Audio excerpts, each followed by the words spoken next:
السلام علیکم ورحمۃ اللہ وبرکاتہ۔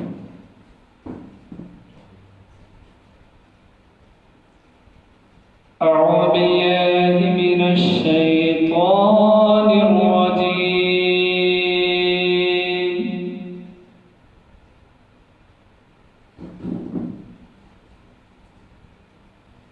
بسم اللہ الرحمن الرحیم۔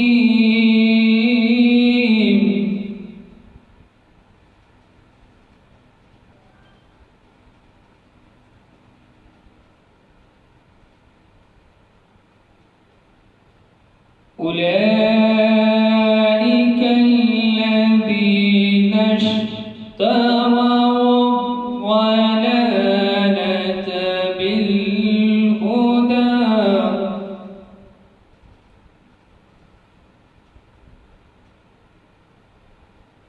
فما ربحت تجارتهم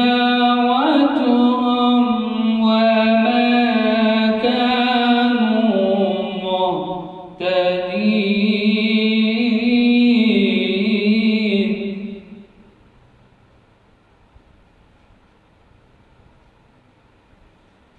مثلهم كمثل الذي استوقد نارا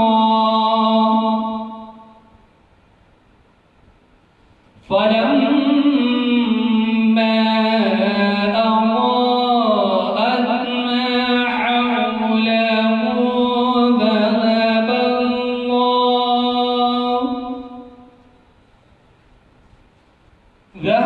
الله بنورهم وتركهم في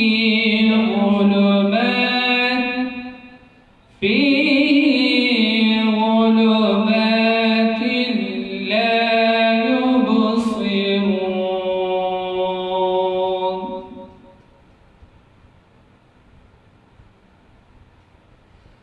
أو كصيب من السماء فيه ظلمات ورعد وبرق يجعلون أصابعهم في آذانهم من الصواعق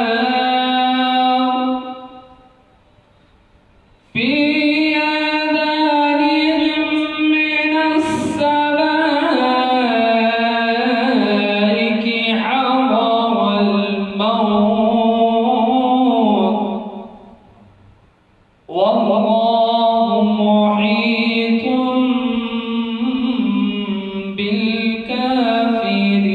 بالكافرين۔ يكاد البرق يخطف أبصارهم كلما أضاء لهم مشوا فيه وإذا أظلم عليهم قاموا ولو شاء الله لذهب بسمعهم وأبصارهم إن الله على كل شيء قدير۔ آمنت بالله صدق الله العظيم۔ السلام عليكم۔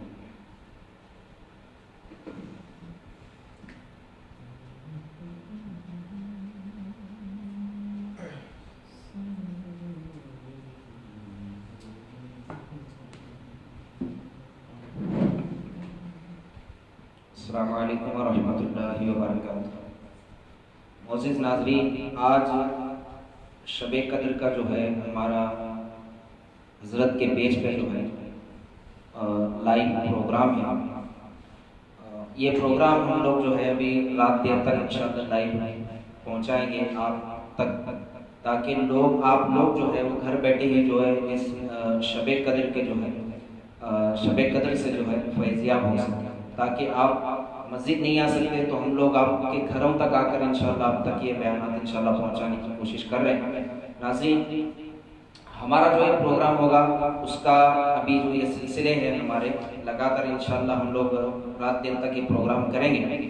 تو اب ہمارے نوری فراش حاجی صاحب بھی انشاءاللہ وہ نعت پڑھنے آئیں گے. اس کے بعد جو ہے انشاءاللہ اور نعت ہوگی اور انشاءاللہ آپ کو جو ہے نعت کی انشاءاللہ دلچسپی ہم لوگ بڑھائیں گے.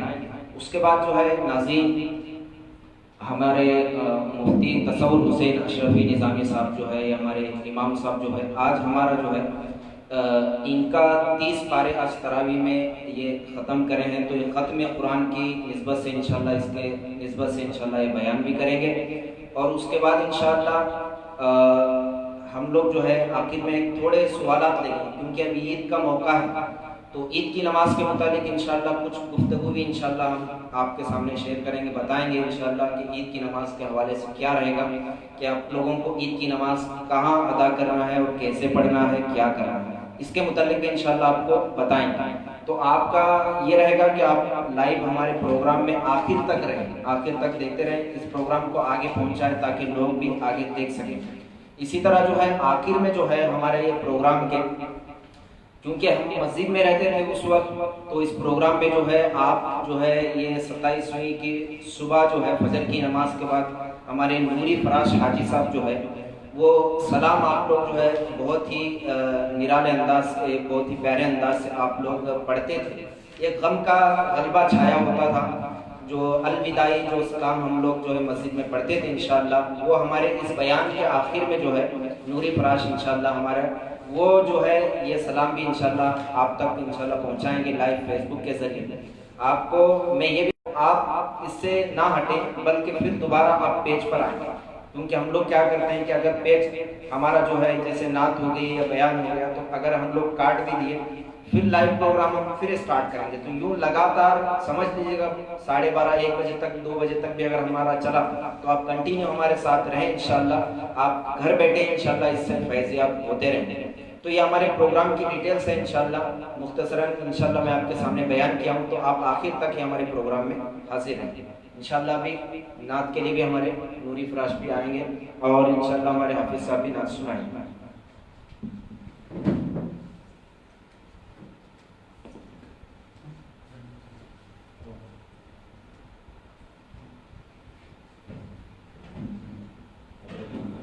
ماشاءاللہ سبحان اللہ. آئیے پروگرام کا نعت مصطفیٰ صلی اللہ علیہ وسلم گنگنانے کے لیے پڑھنے کے لیے بلبل باغ مدینہ جناب نوری فراش صاحب کو دعوت سخن دینے جا رہا ہوں ان شاعر کے ساتھ کہ شاعر باوصول آ جاؤ، شاعر باوصول آ جاؤ، چمن طیبہ کے پھول آ جاؤ، شاعر باوصول آ جاؤ، چمن طیبہ کے پھول آ جاؤ، نکھت و نور کی فضاؤں میں نعت خوان رسول آ جاؤ.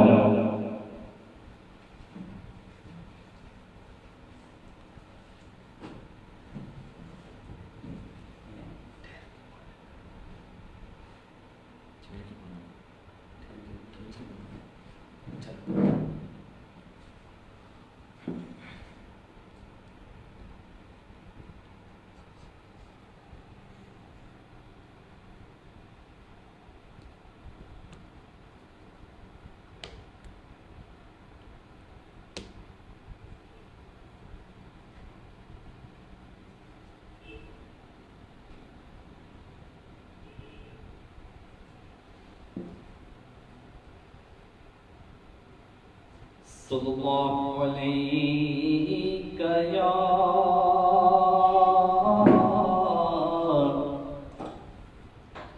یا رسول اللہ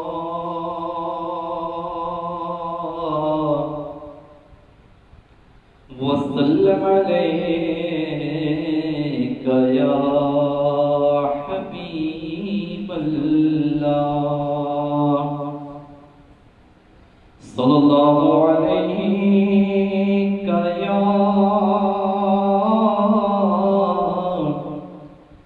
یا رسول اللہ وسلم علیک یا حبیب اللہ اجالا جس کا ہے دو جہاں میں وہ میرے آقا کی روشنی ہے انہی کے قدموں کی برکتوں سے یہ زندگی آج زندگی ہے صلی اللہ علیہ یا رسول اللہ وسلم علیک یا حبیب اللہ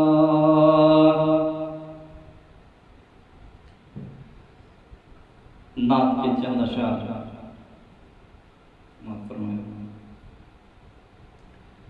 عاشقوں عاشقی کا مزہ گیا عاشقوں عاشقی کا مزہ گیا مصطفیٰ سے لگی کا مزہ گیا عاشقوں عاشقی کا مزہ گیا مصطفیٰ سے لگی کا مزہ گیا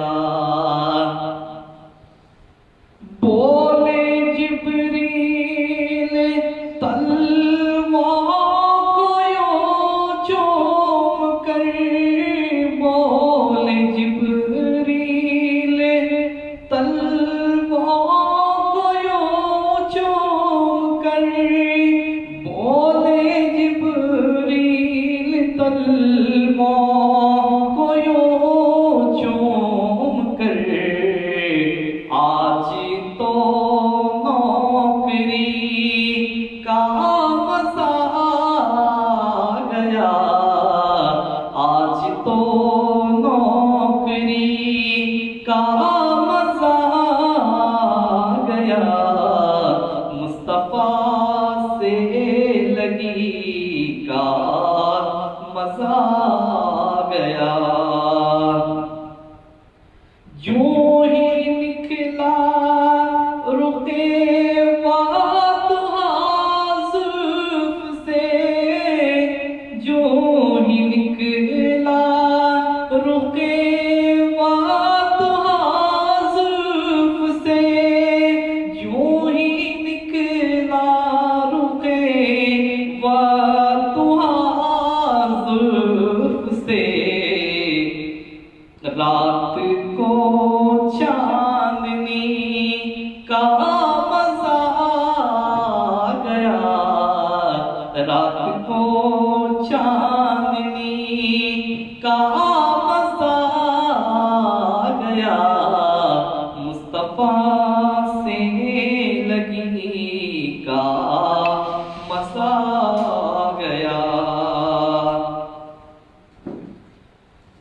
اور یہ شعر امام علی مقام کی شان میں ہے جب حضرت حر یزید کے ساتھ تھے اور امام حسین کے سامنے آئے اور کہنے لگے یا امام علی مقام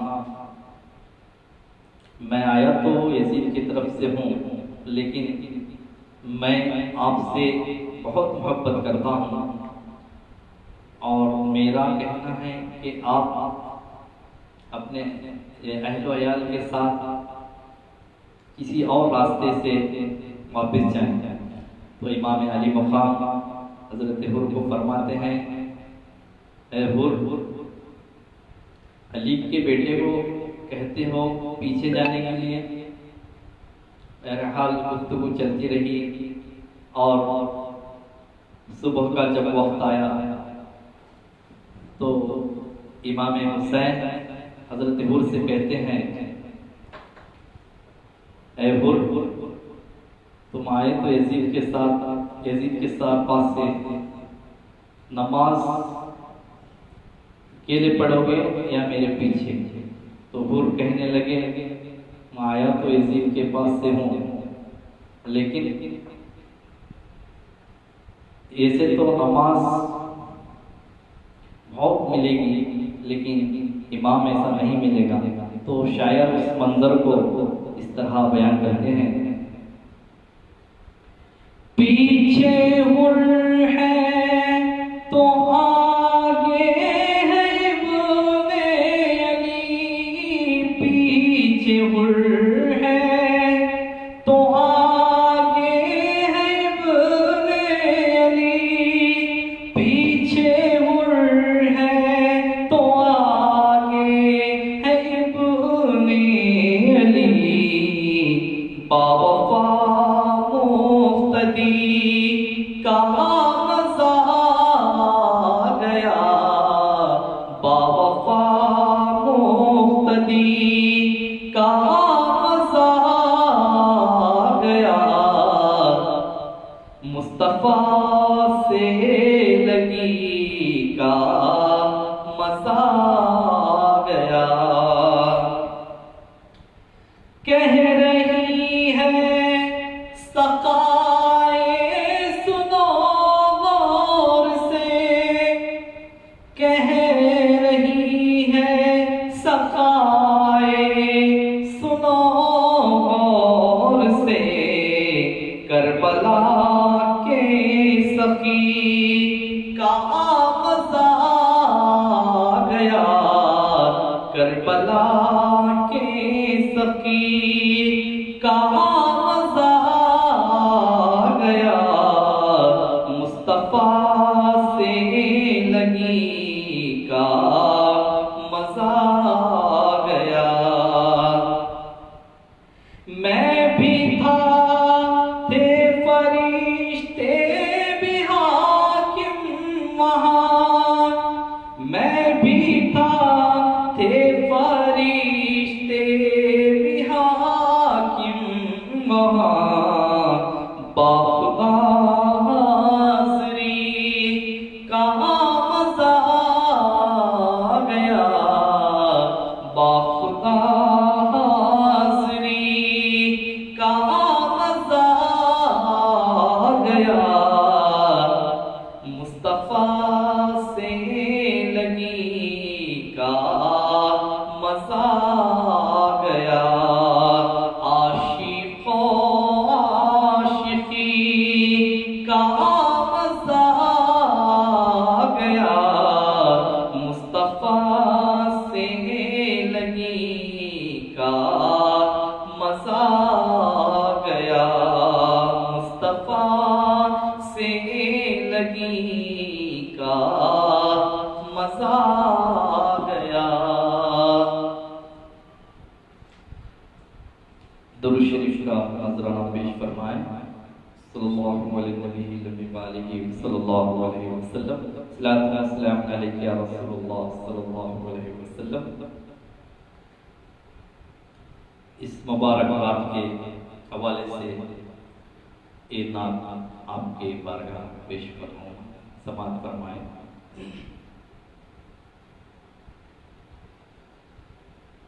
نوری محفل پہ چادر تنی نور کی، نوری محفل پہ چادر تنی نور کی، نور پھیلا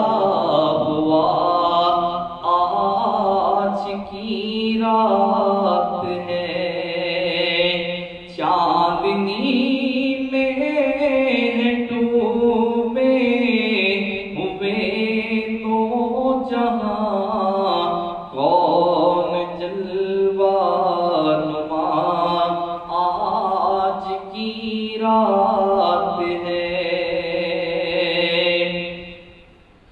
فرش پر دھوم ہے، عرش پر دھوم ہے، بد نصیبی ہے اس کی جو محروم ہے، فرش پر دھوم ہے، عرش پر دھوم ہے، بد نصیبی ہے اس کی جو محروم ہے، پھر ملے گی یہ شب کس کو معلوم ہے، پھر ملے گی یہ شب کس کو معلوم ہے، عام لطف خدا آج کی رات ہے، مومنوں آج گنجے سخا لوٹ لو، لوٹ لو اے مریضوں شفا لوٹ لو، مومنوں آج گنجے سخا لوٹ لو، لوٹ لو اے مریضوں شفا لوٹ لو، آسی اور رحمت مصطفیٰ لوٹ لو، آسی اور رحمت مصطفیٰ لوٹ لو، باب رحمت کھلا آج کی رات ہے، آسی اور رحمت مصطفیٰ لوٹ لو، باب رحمت کھلا آج کی رات ہے، خوب ہونے دو اشباح کی برسات کو،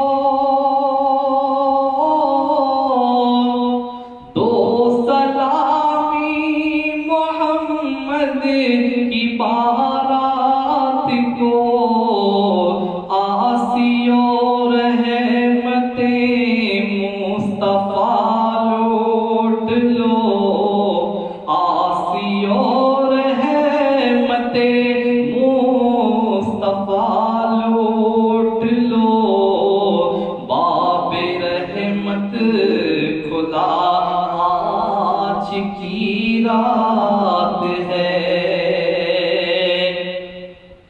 مانگ لو چشم تر مانگ لو، درد دل اور حسن نظر مانگ لو، مانگ لو چشم تر مانگ لو،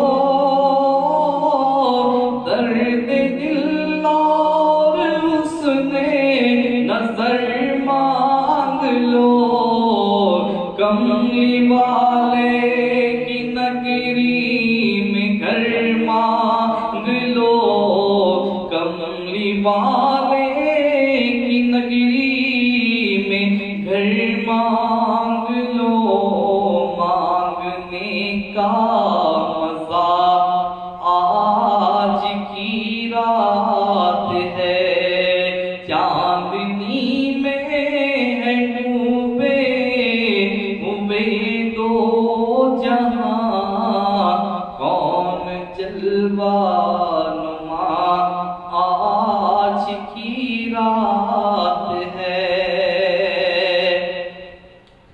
وقت لائے خدا سب مدینے چلے،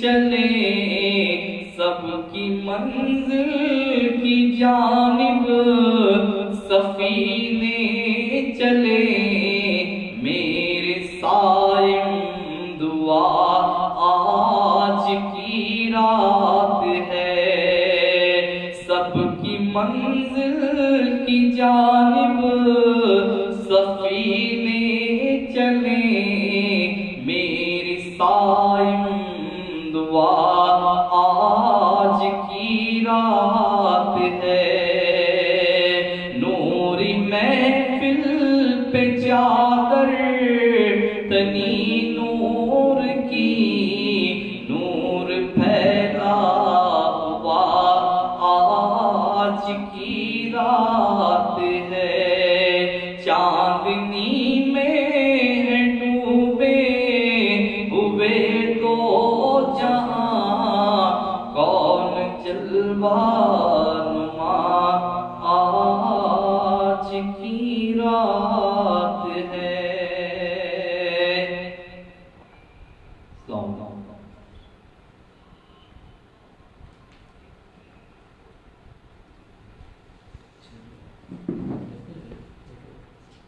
السلام علیکم ورحمۃ اللہ وبرکاتہ حسن لٹاتی رات چلی ہے تاروں کی بارات چلی ہے حسن لٹاتی رات چلی ہے تاروں کی بارات چلی ہے جھوم رہے ہیں عرش پہ جلوے میرے نبی کی بات چلی ہے آئیے نعت مصطفیٰ صلی اللہ تعالیٰ علیہ وسلم سننے اور سنانے سے پہلے ہم تمامی حضرات مل کر میرے ساتھ درود پاک پڑھیں صلی اللہ علیہ یا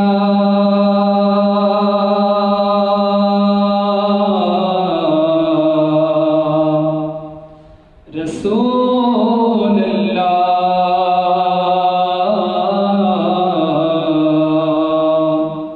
وسلم علیہ یا حبیب اللہ صلی اللہ علیہ یا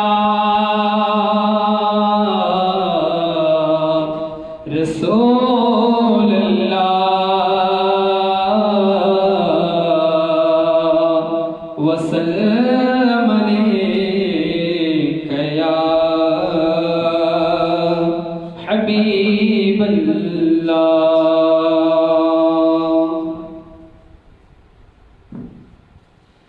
خدا کی عظمتیں کیا ہے محمد مصطفیٰ جانے خدا کی عظمتیں کیا ہے محمد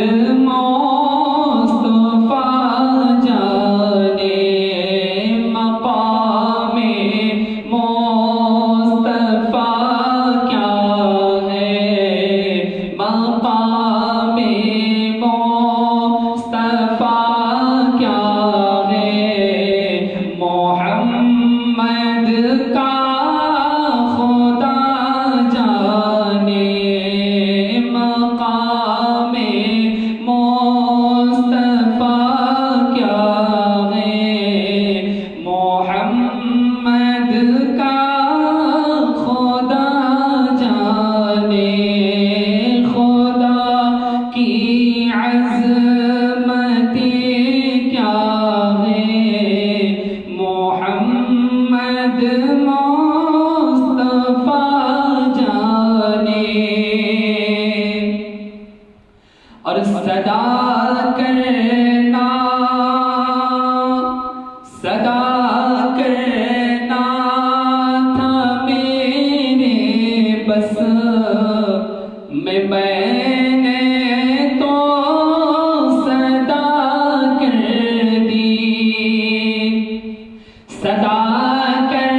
طبیبوں چھیڑونا مجھ کو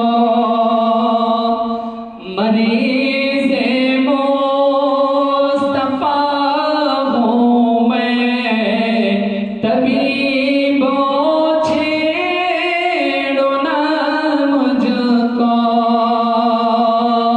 مدینہ مجھ کو پہنچا دو مدینہ مجھ کو پہنچا دو تو پھر دارو شفا جانے مدینہ مجھ کو پہنچا دو تو پھر دارو شفا جانے خدا کی عظمت کیا ہے محمد مصطفیٰ جانے مقام مصطفیٰ کیا ہے محمد کا خدا جانے اور کہا جبریل نے سدرا تلک میری رسائی ہے کہا جبریل نے سدرا تلک میری رسائی ہے کہا جبریل نے سدرا تلک میری رسائی ہے کتنے منزلیں آگے ہے کتنے منزلیں آگے نبی جانے خدا جانے ہے کتنے منزلیں آگے نبی جانے خدا جانے خدا کی عظمت کیا ہے محمد مصطفیٰ جانے مقام مصطفیٰ کیا ہے محمد کا خدا جانے اور مدینہ مدینے پاک کی تم مانگتے رہنا دعا یارو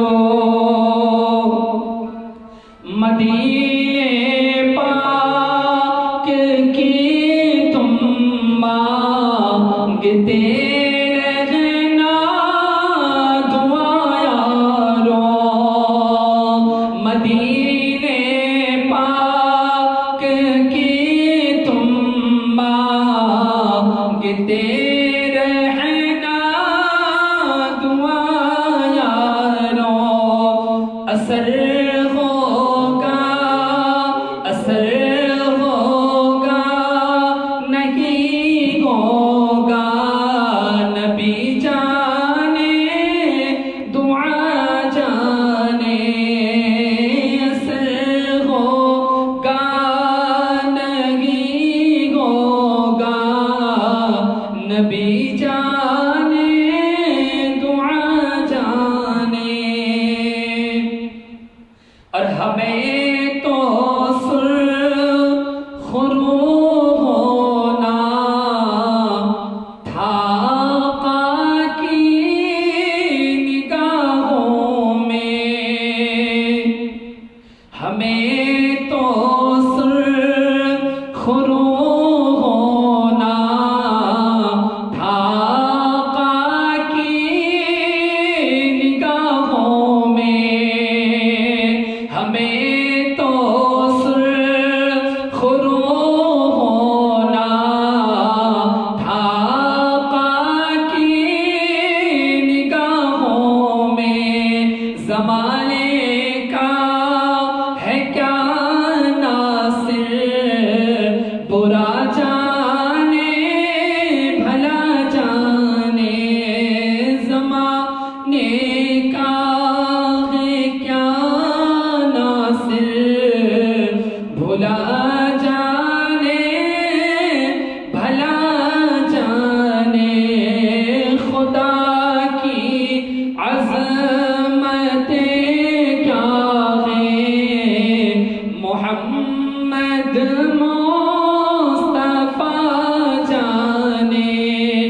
مقام مصطفیٰ کیا ہے محمد کا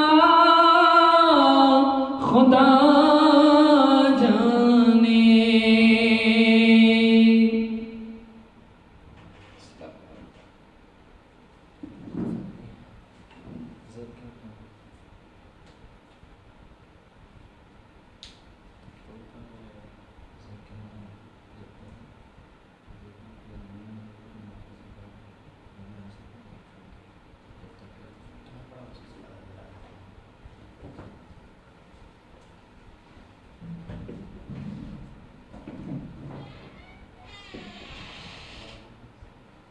السلام علیکم ورحمۃ اللہ. ناظرین، ابھی یہ جو ہمارا فیس بک لائیو پروگرام جو چل رہا ہے، انشاءاللہ یہ ہمارے حافظ صاحب نے بھی نعت پڑھا اور نوری حاجی صاحب بھی. اسی طرح لگاتار انشاءاللہ چند مختصر میں بھی دو اشعار پڑھوں گا. اس کے بعد جو ہے انشاءاللہ ہمارے اور ٹائم دیکھ کر اور نعت یا انشاءاللہ بیان ہوگا. اس کے بعد بالخصوص جو ہے اس پروگرام میں آپ کو عید کی نماز کے بارے میں بھی انشاءاللہ بتایا جائے گا، عید کی نماز پڑھنے کے متعلق.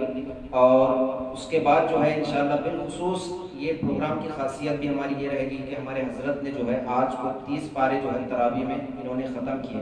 ختم قرآن کی نیت سے بھی انشاءاللہ ہمارا آج پروگرام ہے، شب قدر کا بھی ہے.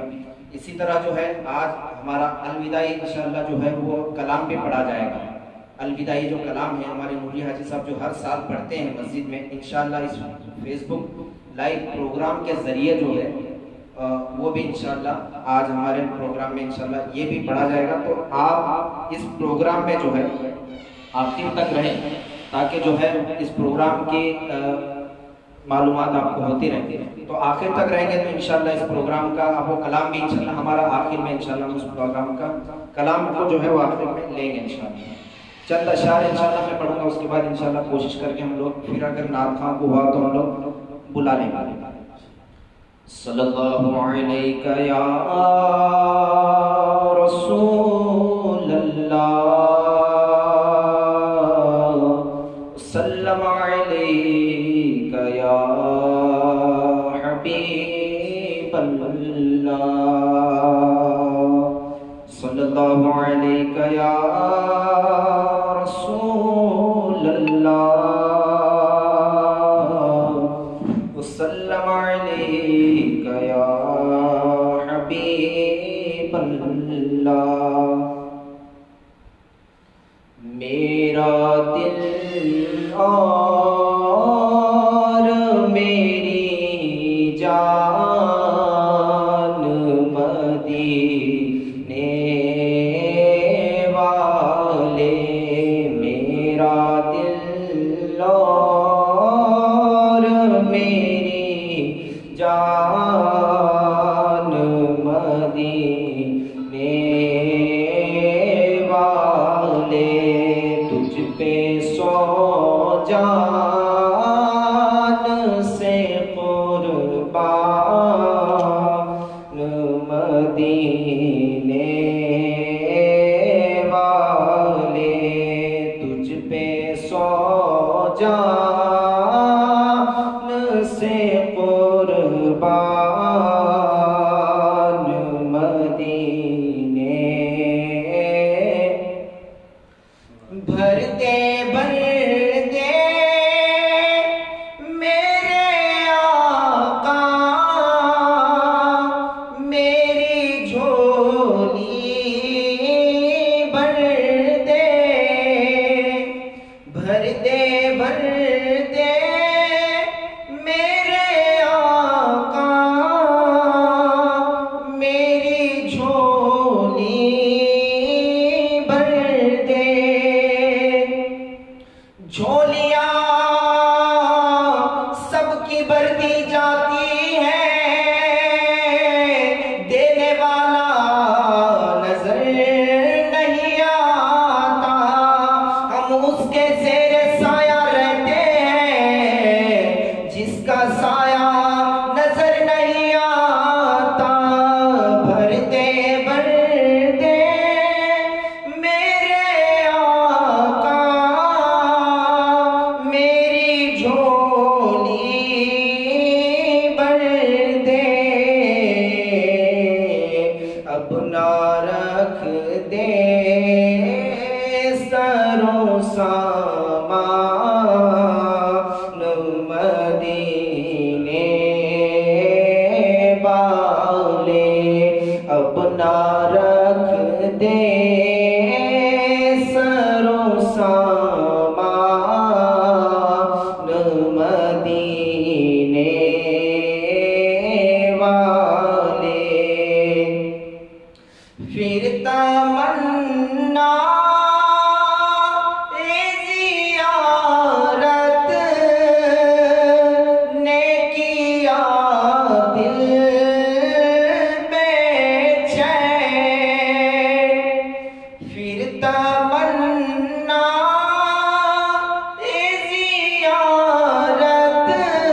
شان مدینے والے، میرا دل اور میری جان مدینے والے، تجھ پہ سو جان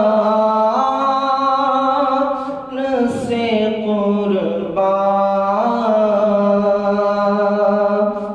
مدینے والے۔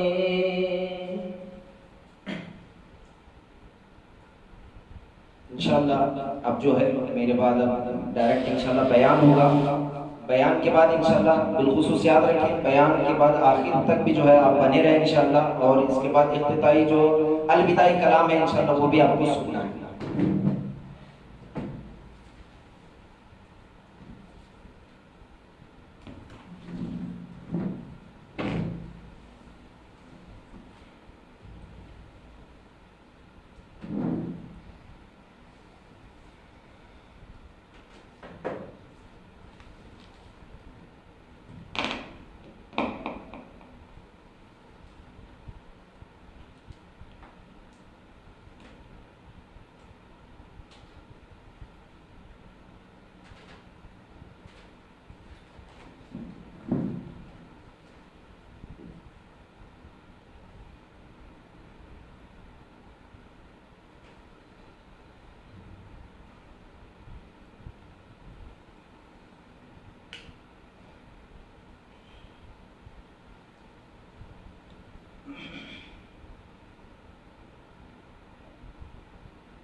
الحمد لله نحمده ونستعينه ونستغفره ونؤمن به ونتوكل عليه ونعوذ بالله من شرور أنفسنا ومن سيئات أعمالنا، من يهده الله فلا مضل له ومن يضلله فلا هادي له، ونشهد أن لا إله إلا الله وحده لا شريك له، ونشهد أن سيدنا ومولانا محمدا عبده ورسوله۔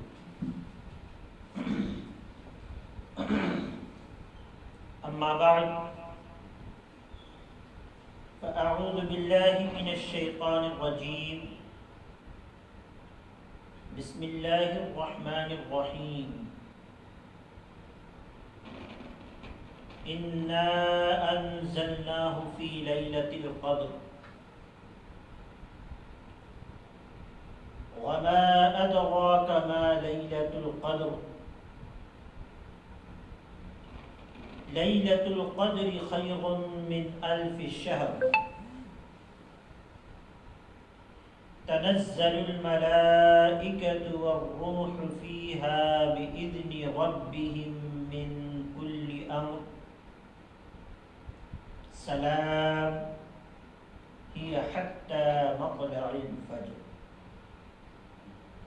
آمنت بالله، صدق الله المولانا العظيم، وصدق رسوله النبي الأمين المتين الكريم،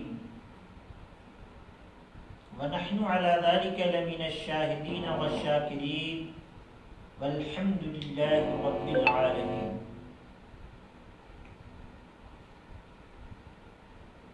معزز ناظرین، السلام علیکم ورحمۃ اللہ وبرکاتہ۔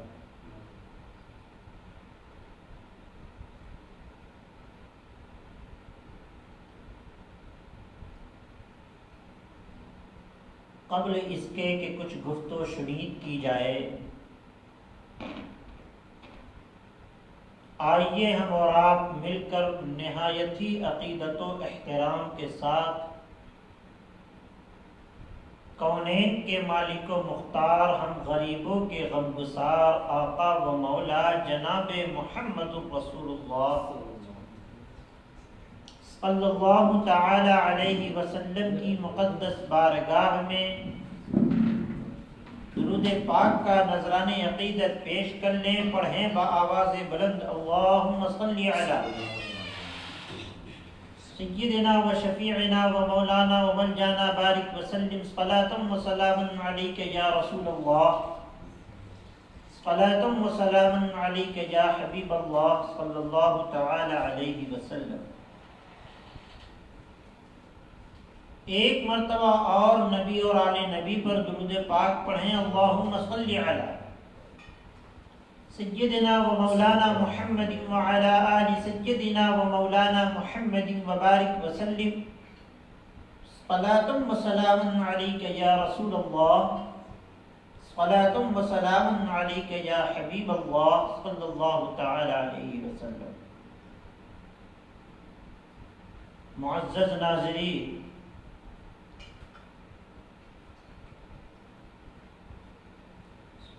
بحمدہ تعالی و بتوفیق الہی و بفضل اللہ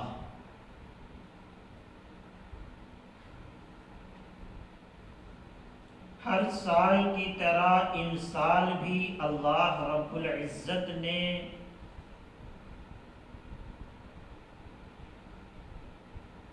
وہ موقع نصیب فرمایا کہ اس کی عطا کردہ مقدس رات میں جاگ کر کے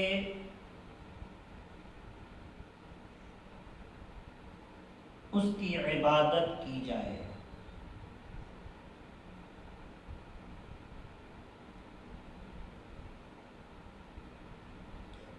اور اپنی مغفرت کا طلبگار بندہ ہو،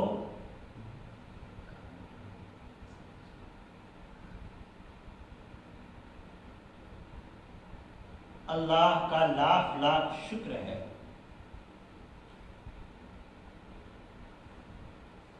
کہ اس کے لیے ہم اور آپ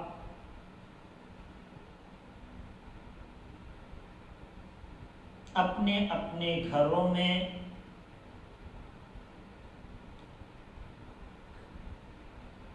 اہتمام کر رہے ہیں۔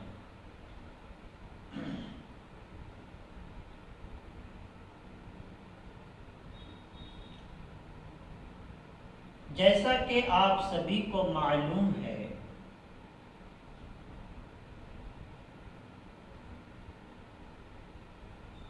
جب سے گورنمنٹ آف انڈیا نے اعلان کیا لاک ڈاؤن کے تعلق سے، تب سے لے کر آج تک سلسلہ وار فیس بک لائیو کے ذریعے سے دینی پیغامات آپ تک پہنچایا جا رہا ہے۔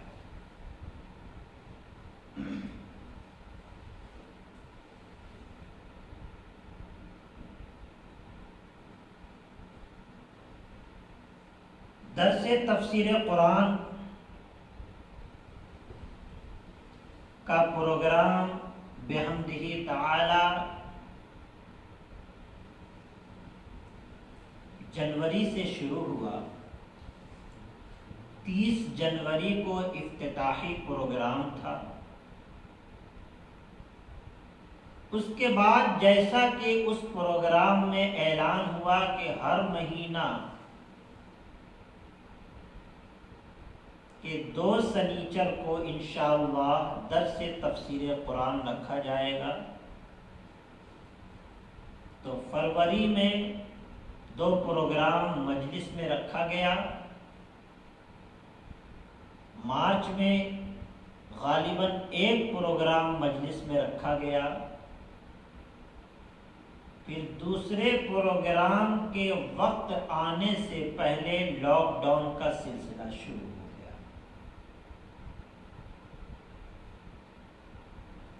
ہم نے اس کو کوشش کیا کہ جاری رکھا جائے، ہمارے نوجوان بچوں کی مدد سے بحمد تعالی اس پروگرام کو آپ تک پہنچانے میں جناب عظیم صاحب اور جناب تنویر میاں صاحب کا بھی کافی اہم کردار رہ رہا ہے۔ مارچ سے فیس بک لائیو کے پروگرام کا سلسلہ چل پڑا اور آج بحمدہ تعالی اسی تسلسل کو برقرار رکھتے ہوئے شب قدر کا پروگرام آپ کے سامنے ہے۔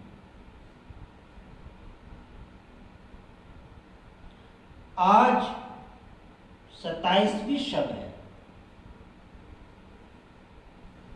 26 رمضان ہے، 27ویں شب ہے، اور آج کی رات میں اللہ کے فضل و کرم سے آپ کی مسجد، جسے آپ کمال بگڑی مسجد کے نام سے جانتے ہیں اور جسے ہم پکارتے ہیں حضرت سید شاہ کمال پاشا مسجد، اس میں قرآن آج ختم کیا گیا تراویح کی نماز میں۔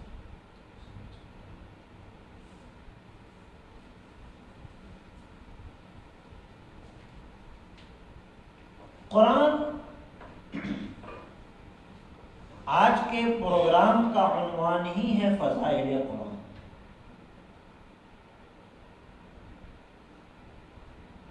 میں عرض کرنا چاہتا ہوں، اللہ نے قرآن کریم کو نازل کیوں فرمایا؟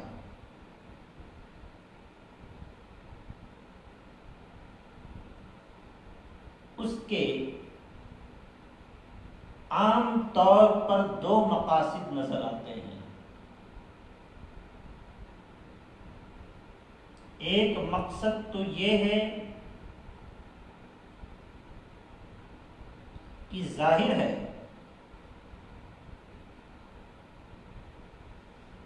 جب آپ گھر سے باہر نکلتے ہیں تو آپ کو کسی نہ کسی منزل کی تلاش ہوتی ہے۔ بغیر منزل کے آپ گھر سے باہر نہیں نکلتے۔ گھر سے باہر نکلنے کا مطلب ہی یہی ہے کہ آپ کہیں جانا چاہتے ہیں۔ خواہ جس منزل پر تک پہنچنا آپ چاہتے ہیں وہ منزل آپ کے لیے مفید ثابت ہو نہ ہو، اس سے مطلب نہیں ہے، لیکن آپ اس منزل تک جانا ضرور چاہتے ہیں، تبھی آپ گھر سے باہر قدم نکالتے ہیں کہ نہیں؟ کسی کی منزل ہوتی ہے کہ ہم گھر سے باہر نکلے تاکہ ہم کسی دوست سے ملاقات کریں، دوست کی ملاقات کو اس نے منزل بنا لیا۔ کسی کا مقصد یہ ہوتا ہے کہ ہم گھر سے باہر نکلیں تو ہم مارکیٹ جائیں کسی سامان کو خریدنے کے لیے، تو مارکیٹ کو اس نے منزل بنا لیا۔ کسی کا مقصد یہ ہوتا ہے کہ ہم گھر سے باہر جائیں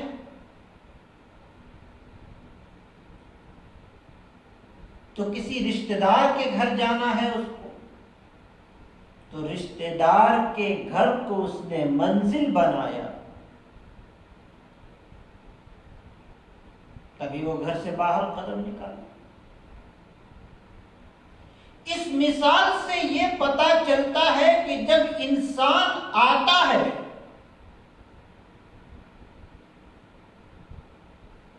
گھر سے باہر قدم نکالتا ہے تو کسی نہ کسی مقصد اور کسی نہ کسی منزل کی تلاش ہوتی ہے. بلا تمثیل ہم آپ سے عرض کرنا چاہتے ہیں کہ جب انسان اس دنیا میں آیا تو ظاہر ہے کہ اس نے آنکھ کھولتے ہی اپنی منزل کی تلاش شروع کی. وہ ڈھونڈنے لگا کہ اس کی منزل کیا ہے. وہ ڈھونڈنے لگا اس جگہ کو کہ جہاں تک اس کو جانا ہے، اور اس نے اپنے وجود پر غور کرنا شروع کر دیا. آخر ہم کو وجود کیوں دیا گیا ہے؟ ہمارے پیدا کرنے کے پیچھے مقصد کیا ہے؟ اللہ رب العزت نے ارشاد فرمایا،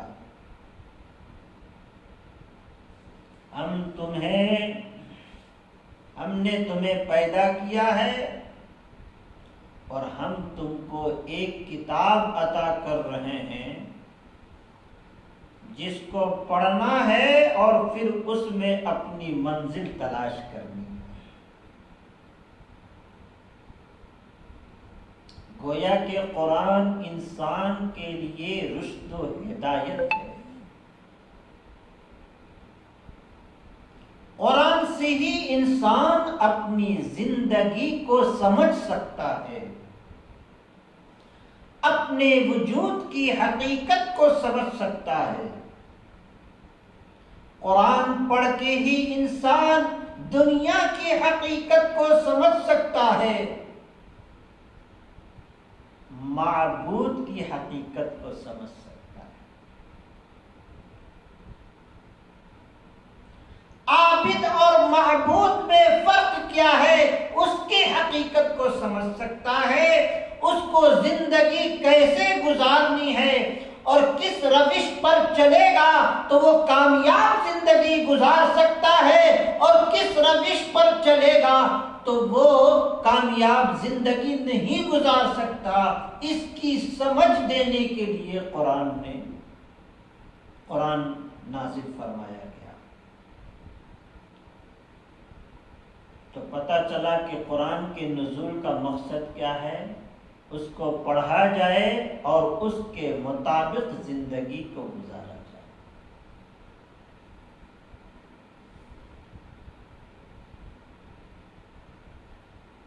اللہ تبارک و تعالی نے قرآن کریم کے تعلق سے سورہ الحشر میں ارشاد فرمایا، یاد رکھو میرے محبوب پر قرآن کا اترنا یہ میرے محبوب کا معجزہ ہے، ورنہ حال تو یہ ہے کہ لو انزلنا هذا القرآن على جبل لرأيته خاشعا متصدعا من خشية الله، اگر یہ قرآن پہاڑوں پر نازل ہوتا تو پہاڑ ریزہ ریزہ ہو جاتا. پہاڑ جیسا مضبوط چٹان اللہ کے کلام کو برداشت نہ کر سکتا. لیکن نبی کا معجزہ تو دیکھیے، نبی کا نازک جیسا قلب اللہ کے کلام کو جذب کر لیا. یہ نبی کا معجزہ ہے. قرآن میں کیا نہیں ہے. آج ہمارے معاشرے سے قرآن پڑھنے کا روش ختم ہو گیا. بہت افسوس کی بات ہے، مسلمانوں کا رشتہ قرآن سے کمزور ہو گیا. مسلمان جانتے ہیں کل کیوں کامیاب تھے؟ مسلمان کے کامیاب ہونے کا راز فقط ایک تھا، وہ قرآن اور صاحب قرآن سے اپنا رشتہ بہت مضبوط رکھا تھا.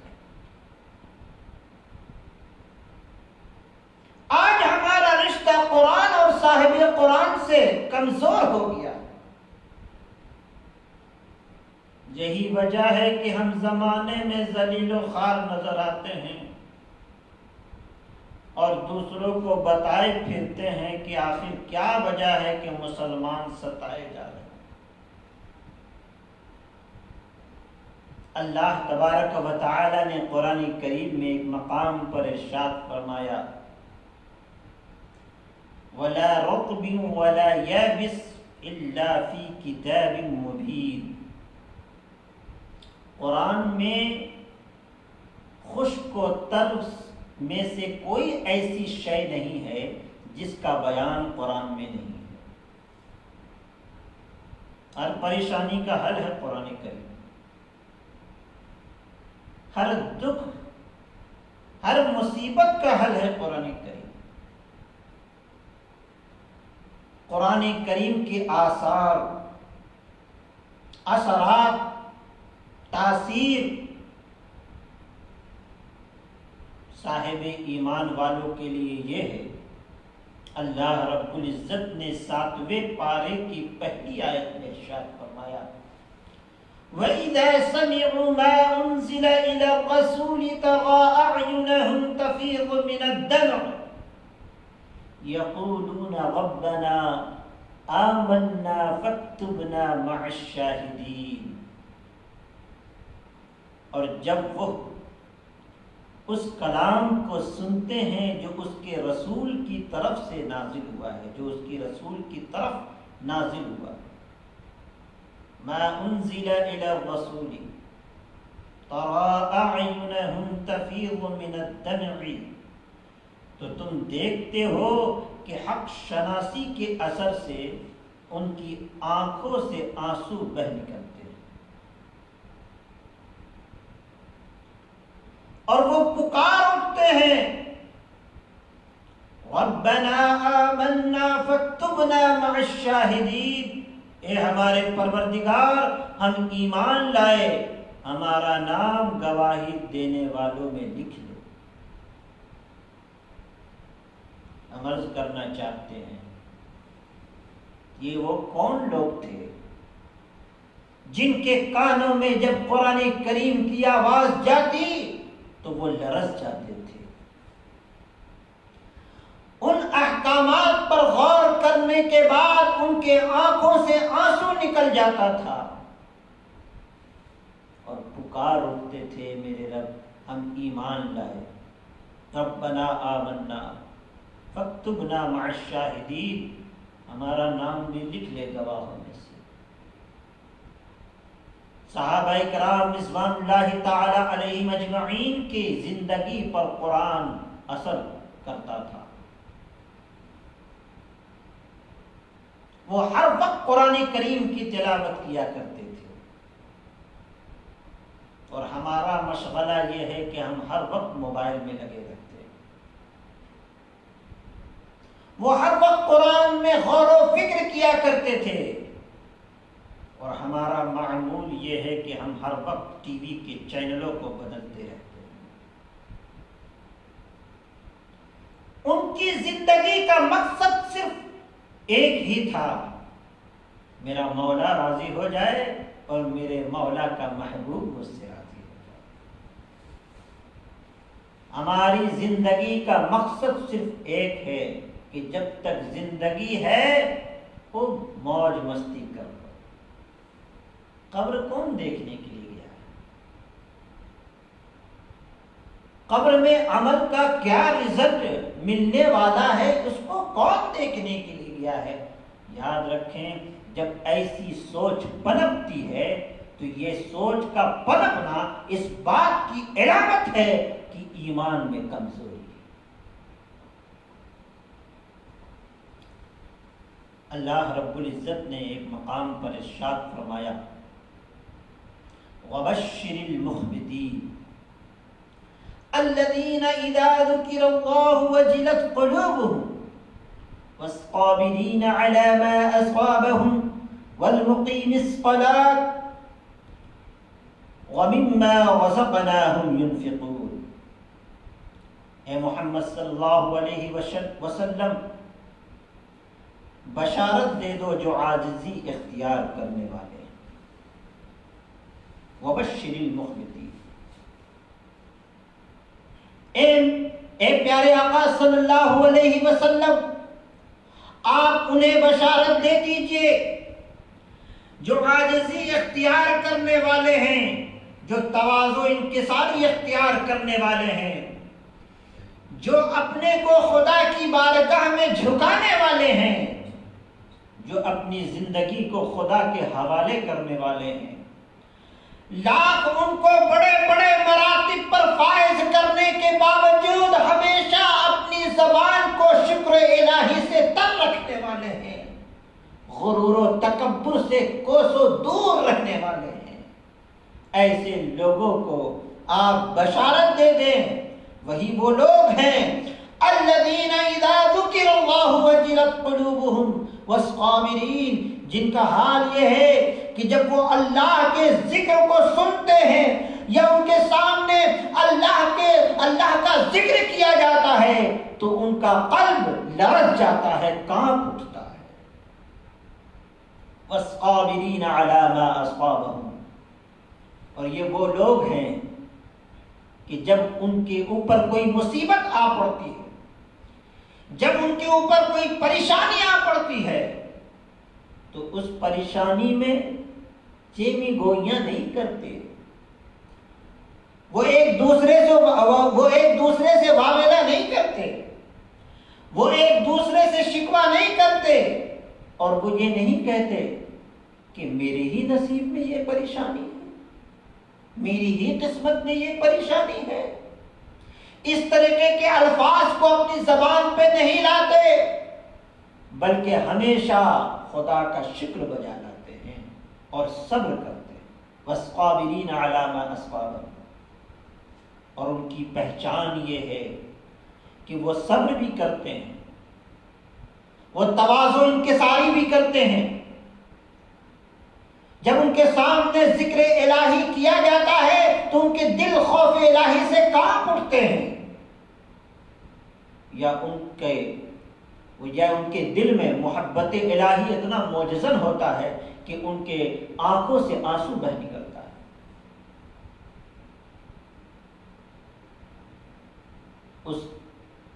اس کے بعد والمقیم الصلاۃ، وہ نماز ہمیشہ قائم رکھتے ہیں۔ ابھی بہت ایسے لوگ ہیں، دو قسم کے لوگ ہوتے ہیں، ایک وہ کہ جب ان کی زندگی میں خوشحالی آتی ہے تو وہ خدا کو بھول جاتے ہیں، اور جب پریشانی آتی ہے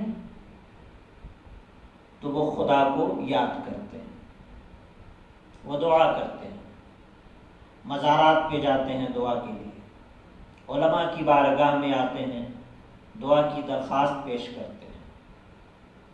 ایک قسم کے یہ ہوتے ہیں، اور دوسرے قسم کے وہ لوگ ہوتے ہیں کہ جو خوشحالی کے مواقع پر بھی وہ اللہ کو یاد کرتے ہیں، اور غربت کے مواقع پر بھی وہ اللہ کو یاد کرتے ہیں۔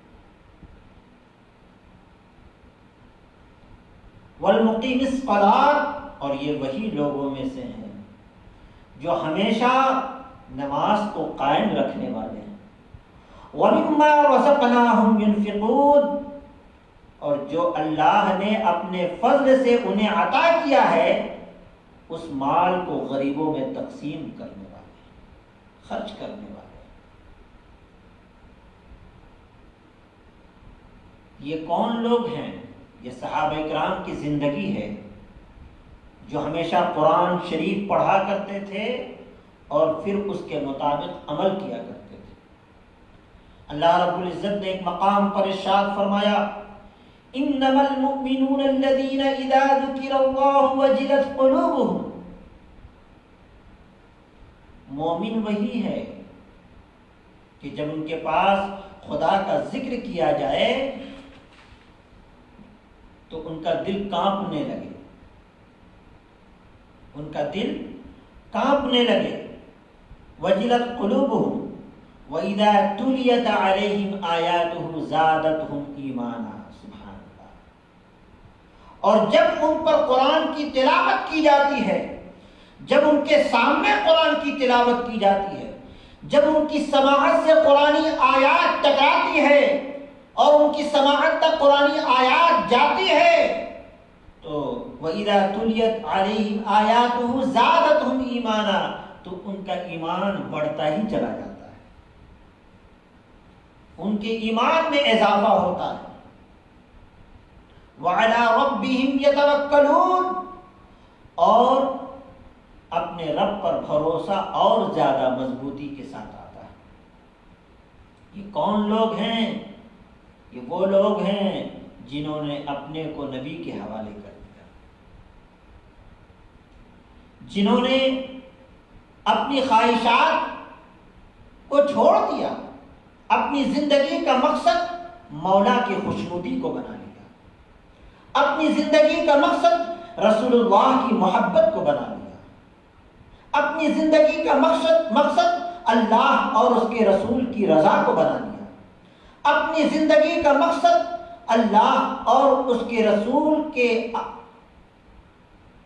فرمان کو بنا لیا. اپنی خواہشات کچھ نہ رہی. یہ وہی لوگ ہیں اور ایسے لوگوں کو مومن کہا جاتا ہے. ہم یہ لوگوں سے شکوہ کرتے ہیں کہ ہماری دعا قبول نہیں ہوتی. آج وبا ہمارے سامنے ہے، کرونا وائرس کی شکل میں بیماری ہمارے درمیان ہے. تقریباً 3 مہینے کے قریب ایام گزر چکے ہیں، لیکن ابھی بھی ہمیں ہوش نہیں آ رہا، ہم اس کی حقیقت کو نہیں سمجھ پا رہے ہیں. یہ وبا ہمارے درمیان آئی ہے عذاب کی شکل میں. اگر اب بھی آنکھ نہ کھلی، اب بھی اگر ہوش نہ آیا، تو یاد رکھیں ابھی تو وبا کا دروازہ کھلا ہے، ابھی اور بھی بہت ساری وبائیں آنے والی ہیں. ہمیں چاہیے کہ ہم خدا کی بارگاہ میں استغفار کریں، توبہ کریں. آج کی مقدس رات ہے، اس کے وسیلے سے دعا مانگیں. اللہ رب العزت نے ایک مقام پر ارشاد فرمایا، اللہ نزل احسن الحدیث کتابا متشابہا مثانیہ تقشعر منہ جلود الذین یخشون ربهم ثم تلین جلودهم وقلوبهم الى ذکر اللہ ذلك هدى الله يهدي به من يشاء ومن يضلل الله فما له من هاد. اللہ تعالی نے بہترین کلام نازل فرمایا ہے. اللہ نزل احسن الحدیث کتابا متشابہا مثانیہ تقشعر منہ جلود. قرآن مجید ایک ایسی کتاب ہے جس کے سارے مضامین ایک جیسے، جن میں کوئی تضاد نہیں ہے، کوئی تکرار نہیں ہے، کوئی آیت ایک دوسری آیت کے، کوئی احکام ایک دوسرے احکام کے خلاف نہیں ہے. لوگ جب پڑھتے ہیں ایمان کی حالت میں اسے، تو ان کا قلب لرزنے لگتا ہے، وہ کانپنے لگتے ہیں خوف الہی سے. اور جب اس کے اندر غور و فکر کرنے کی کوشش کرتے ہیں اور ان کے اندر ایمان کی حلاوت جب انہیں محسوس ہوتی ہے، تو اللہ تبارک و تعالیٰ اسی کلام پاک کے ذریعے سے انہیں ہدایت بخش دیتا ہے. مسلمانوں، جب ہم قرآن میں اپنی ہدایت کا چراغ ڈھونڈیں گے، جب ہم قرآن میں اپنی زندگی کی حقیقت کو ڈھونڈیں گے، جب ہم قرآن میں اپنے منزل کو ڈھونڈیں گے، تو اللہ تبارک و تعالی نور ہدایت کا چشم و چراغ ہمارے سامنے روشن فرما دیتا ہے. بشرطے کہ ایمان کامل ہو، محبت الہی اور محبت رسول کی نگاہ سے ہم قرآن کو پڑھنا شروع کریں. اور یہ نیت رکھے مولا تو نے کلام پاک نازل فرمایا ہے، مولا ہمیں یہ توفیق عطا فرما کہ ہم صرف قرآن نہ پڑھیں بلکہ قرآن میں غور و فکر کرنے کی توفیق عطا کریں۔ جب اس نیت سے انسان قرآن پڑھتا ہے تو قرآن کے فیض و برکات اس کے اوپر نازل ہوتے ہیں، جیسے کہ صحابہ کرام پر نازل ہوا، جیسے کہ اولیاء اعظام پر نازل ہوا، جیسا کہ علماء ربانیین پر نازل ہوا۔ علماء ربانیین جانتے ہیں کن کو کہا جاتا ہے؟ ایرو غیرو نتھو خیر عالم کو نہیں کہا جاتا، علماء ربانیین اس عالم کو کہا جاتا ہے کہ جنہیں دیکھو تو خدا کی یاد آ جائے، جن کا عمل لاجواب ہو، جن کی پیشانی میں سجدے کی تڑپ ہو، جن کی محفل میں ذکر الہی اور ذکر رسول ہو، جن کی زبان پر نعت محمد ہو، جن کی زبان پر حمد الہی ہو، جن کی کوئی بھی مجلس محبت الہی اور محبت رسول سے خالی نہ ہو، جن کا خلوت و جلوت محبت الہی اور محبت رسول سے لبریز ہو، ایسے لوگ علماء ربانیین، ایسے لوگوں کو علماء ربانیین کہا جاتا ہے۔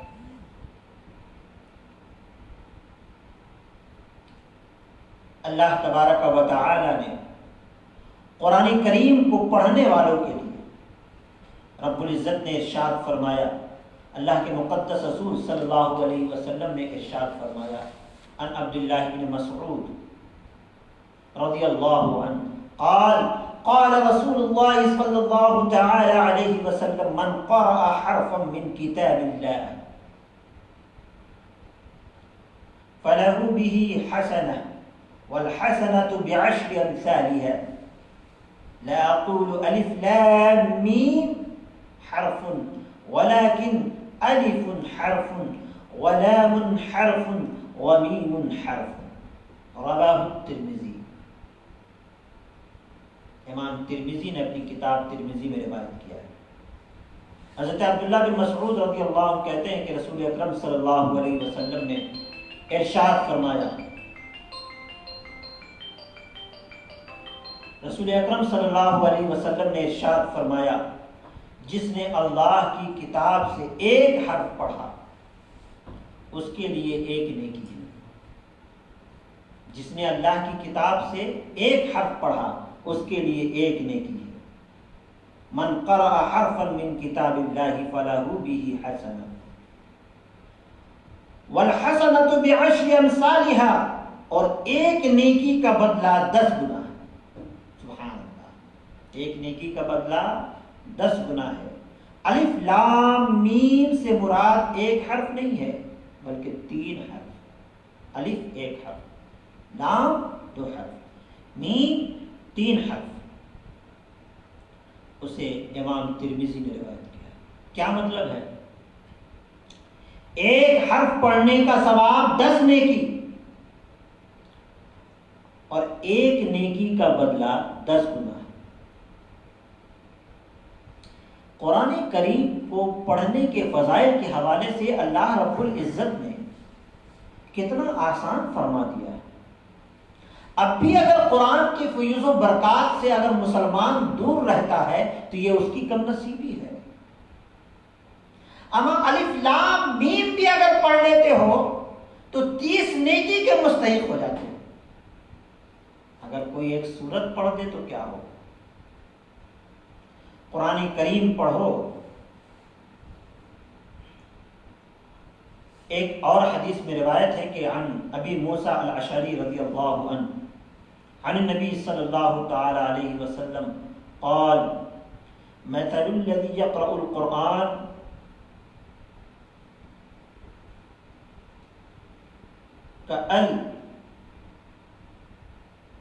كالأتغجة طعمها قجب وريحها قجب والذي لا يقرأ القرآن كالتمرة طعمها قجب ولا ريح لها۔ فرمایا حضرت ابو موسیٰ اشعری رضی اللہ تعالیٰ عنہ سے روایت ہے، وہ روایت کرتے ہیں کہ نبی کریم صلی اللہ علیہ وسلم نے فرمایا کہ قرآن پڑھنے والوں کی مثال ایسا ہے کہ جب کسی شے کو کھائے تو اس میں ذائقہ بھی ہو اور خوشبو بھی ہو، ذائقہ بھی ہو اور خوشبو بھی ہو، اور قرآن نہ پڑھنے والوں کی مثال فرمایا کتمرت کھجور کی طرح ہے کہ اس میں ذائقہ تو ہے لیکن خوشبو نہیں۔ کیا مطلب ہے اس کا؟ یعنی قرآن کریم جو لوگ پڑھتے ہیں اور جو لوگ قرآن کریم کو پڑھ کر کے سمجھنے کی کوشش کرتے ہیں، ان کا حال یہ ہوتا ہے،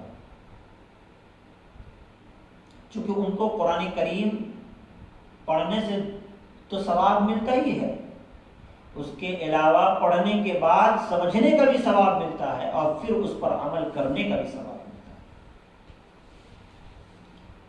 حضرت واصلہ بن الاسقا رضی اللہ تعالیٰ عنہ سے روایت ہے، انہوں نے کہا کہ قال نبی صلی اللہ تعالی علیہ وسلم اعطیت مکان التوراة وسبع توراة السبع سبعت قوالا ومکان الزبور مثینا ومکان الانجیل المثانی وفضلت بالمفضل رواہ تحاوی والطبرانی۔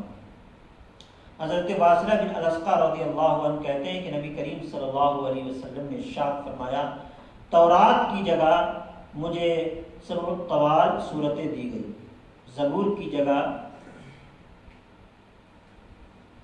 مبین صورتیں دی گئی، اور انجیل کی جگہ سورہ فاتحہ دی گئی، اور مفصل صورت زائدہ دے کر مجھے فضیلت عطا کی گئی۔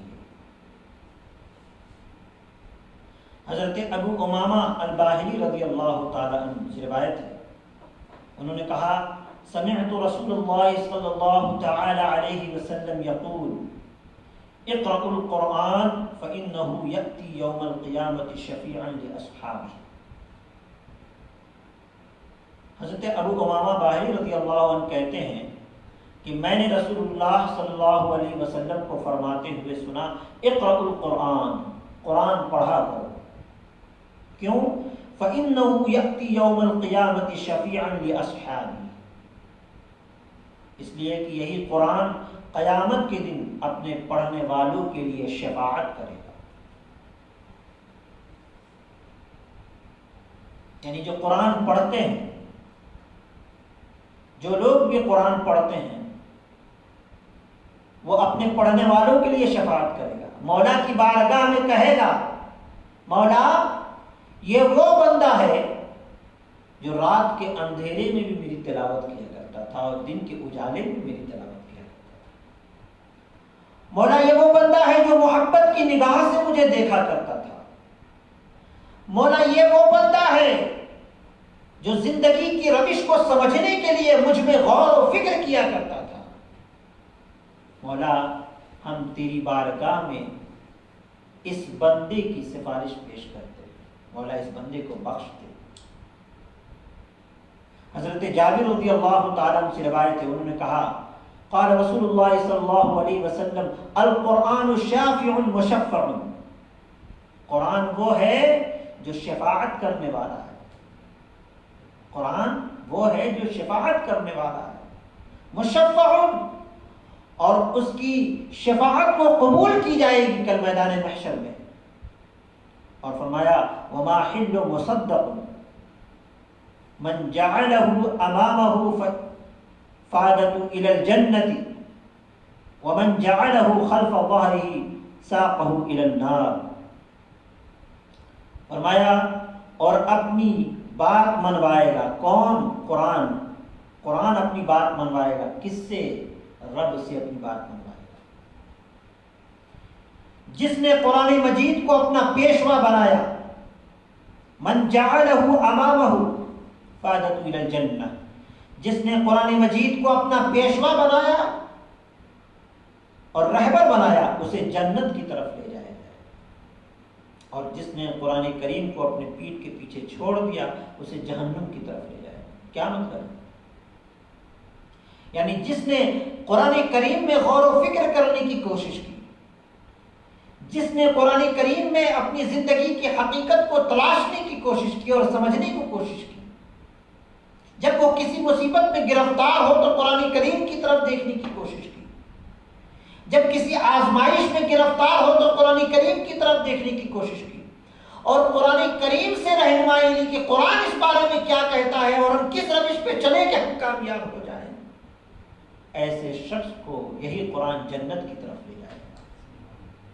اور جو لوگ مصیبت کے وقت، کسی آزمائش کے وقت پریشان ہو کر کے ناشکری اس کی زبان پہ آ جاتی ہے اور وہ دوسرے کو اپنی مصیبت کا ماوا سمجھ لیتے ہیں کہ وہ لوگ دور کر دیں گے میری مصیبت کو، وہ میری پریشانی کو حل کر دیں گے، اور مالداروں کے دروازے پہ بھٹکتے پھرتے ہیں، بڑے بڑے لوگوں کی آگے پیچھے کرتے پھرتے ہیں، ان کا ایمان کمزور ہوتا ہے، انہوں نے قرآن کو پشے پشت ڈال دیا، قرآن کو پیچھے چھوڑ دیا، ایسے شخصوں کو جہنم کی طرف لے جائے گا۔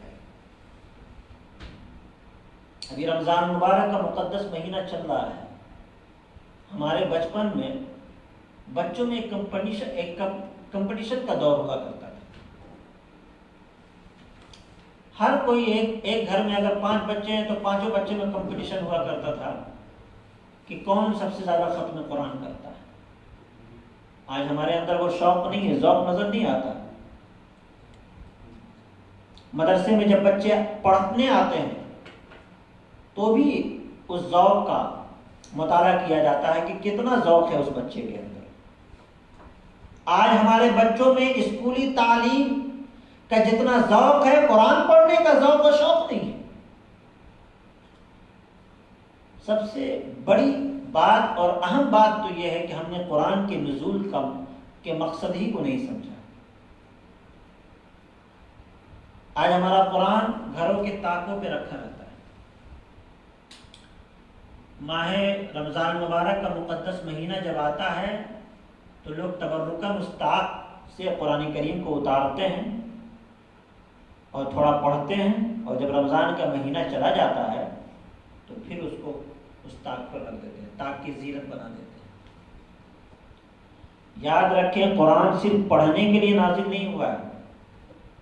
تلاوت قرآن کی ضرور کی جاتی ہے، لیکن صرف تلاوت کے لیے نہیں، بلکہ اس کو پڑھ کر کے، اس کو سمجھ کر کے اس پر عمل کرنے کے لیے نازل ہے۔ قرآن انسان کے لیے رشد و ہدایت کا ذریعہ ہے، مشعل راہ ہے قرآن میاں۔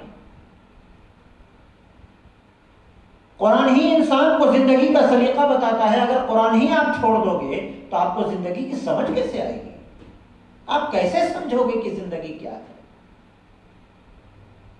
صبح اٹھنا، ناشتہ کرنا، دوپہر ہونا کھانا کھانا، شام ہونا کھانا کھا کے سو جانا، یہی زندگی ہے۔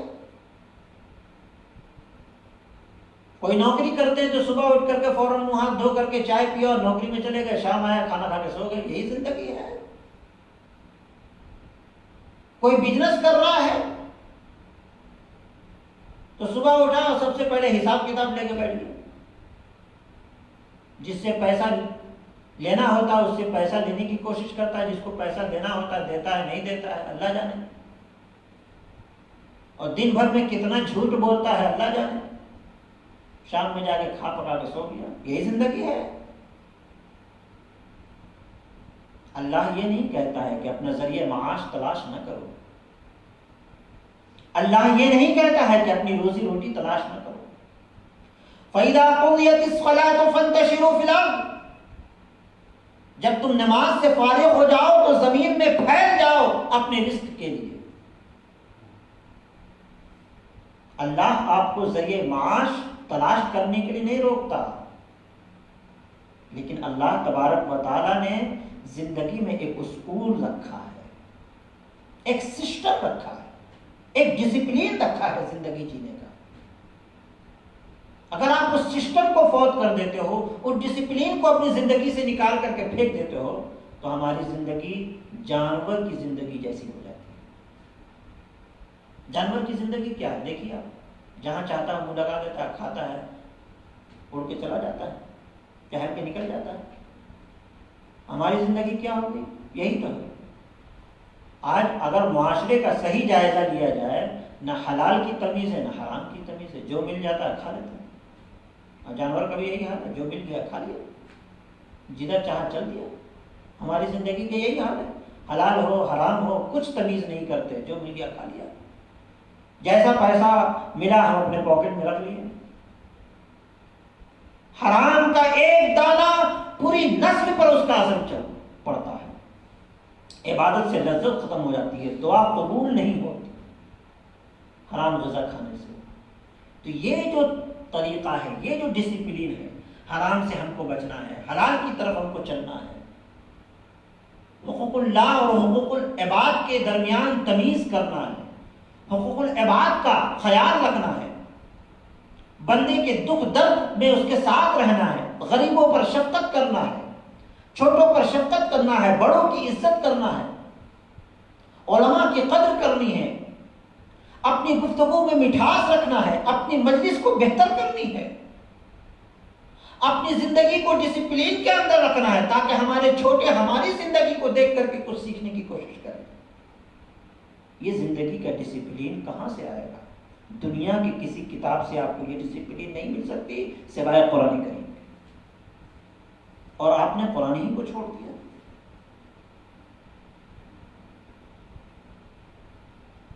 ایک روایت ہے حضرت مالک الاشعری رضی اللہ تعالیٰ عنہ سے روایت ہے کہ قال قال رسول اللہ صلی اللہ تعالی وسلم القرآن حجت لک او علیک، قرآن مجید آپ کے حق میں گواہی دے گا یا تیرے خلاف گواہی دے گا۔ کیا مطلب ہے؟ قرآن تاج پہ رکھا ہوا ہے، کیا قرآن آپ کو نہیں دیکھ رہا ہے کہ تاج پر قرآن رکھنے کے بعد آپ کیا کر رہے ہو؟ یہ قرآن جو دیکھ رہا ہے آپ کی زندگی کو،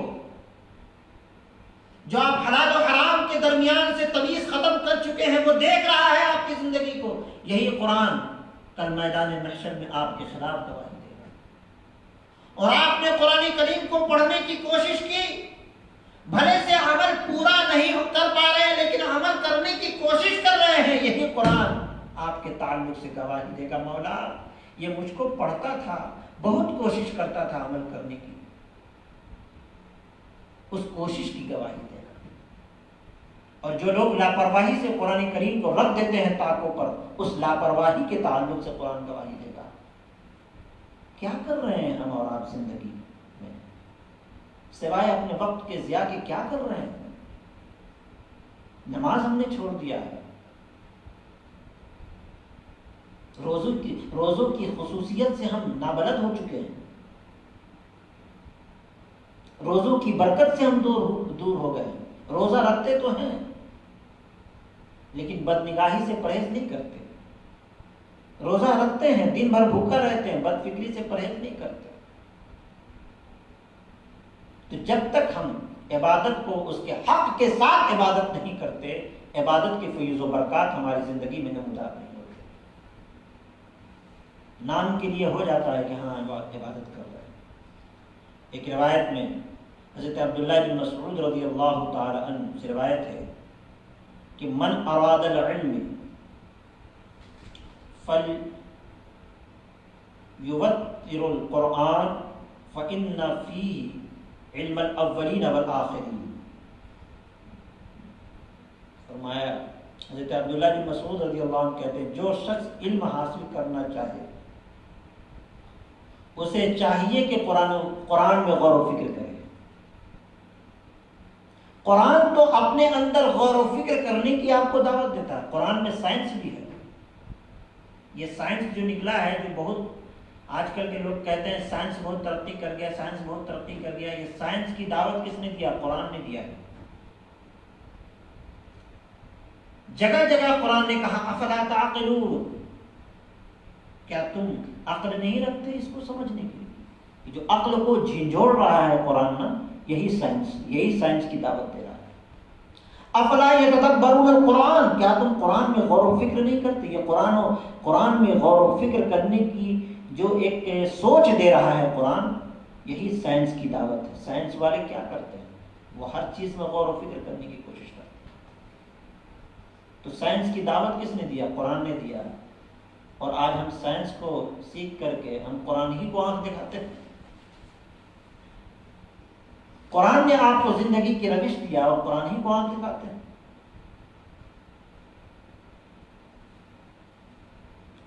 تو ہم کو قرآن سے زندگی کی سمجھ ملتی ہے۔ کیا ملتی ہے؟ سمجھ ملتی ہے۔ اللہ کے رسول صلی اللہ علیہ وسلم جب قرآن پڑھا کرتے تھے، ایک روایت ملتی ہے حضرت عبداللہ ابن عباس رضی اللہ تعالیٰ، حضرت ابوبکر رضی اللہ تعالیٰ نے عرض کیا، یا رسول اللہ قد شبت، یا رسول اللہ آپ تو وقت سے پہلے بوڑھے ہو گئے۔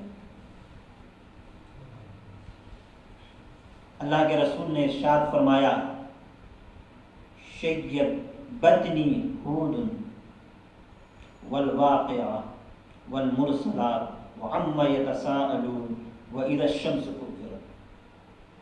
ہاں، مجھے سورہ ہود اور سورہ واقعہ، سورہ مرسلات اور سورہ نبا اور سورہ شمس نے بوڑھا کر دیا۔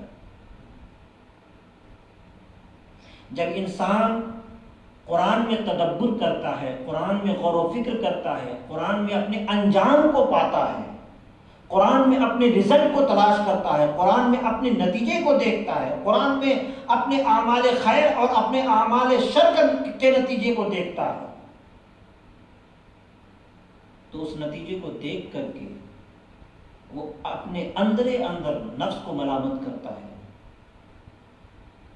کہ ہم کس روش پہ چل پڑے ہیں، اور یہی ملامت کے سبب وہ اپنے قد سے چھوٹا ہو جاتا ہے، اس کے اندر کمزوری طاری ہو جاتی ہے،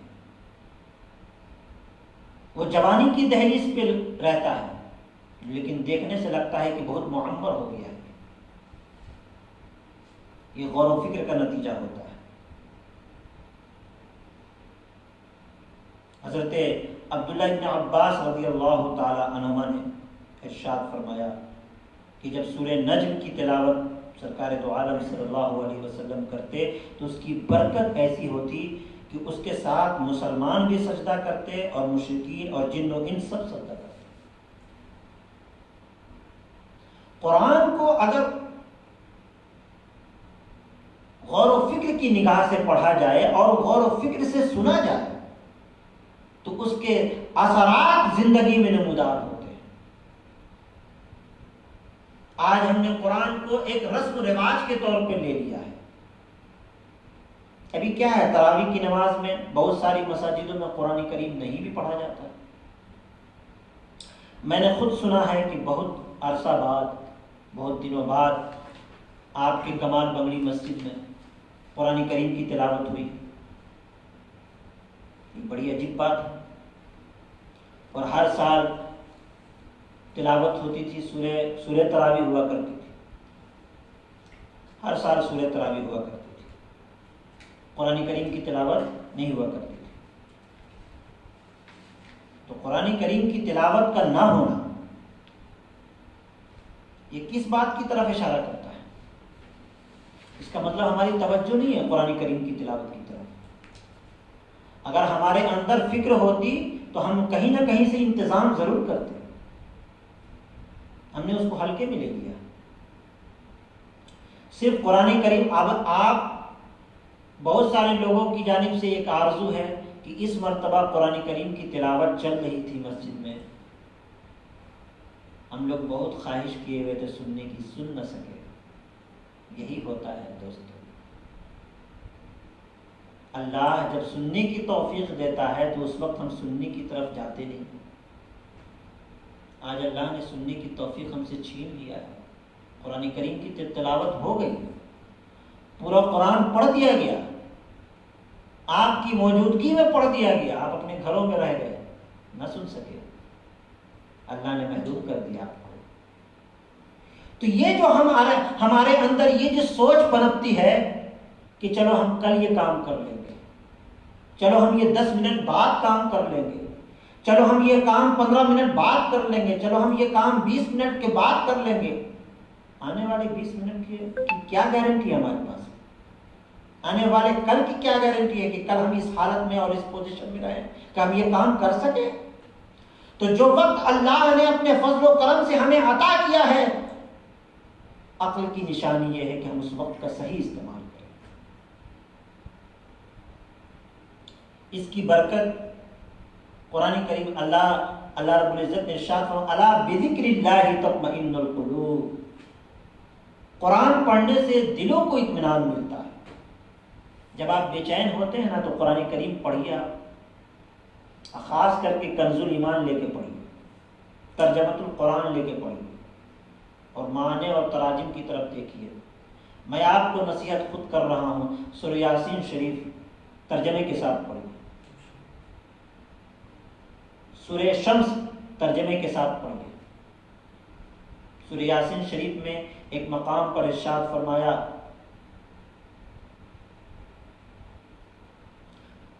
اليوم نختم على افواههم وتكلمنا ايديهم وتشهد ارجلهم بما كانوا يكسبون۔ ایسی بہت ساری آیتیں ہیں جو آپ کو جھنجھوڑتی ہے۔ کہہ رہا ہے قرآن میدان محشر کی طرف غور کرو، جس دن تمہارے ہاتھ گواہی دیں گے تمہارے خلاف، وتشهد ارجلهم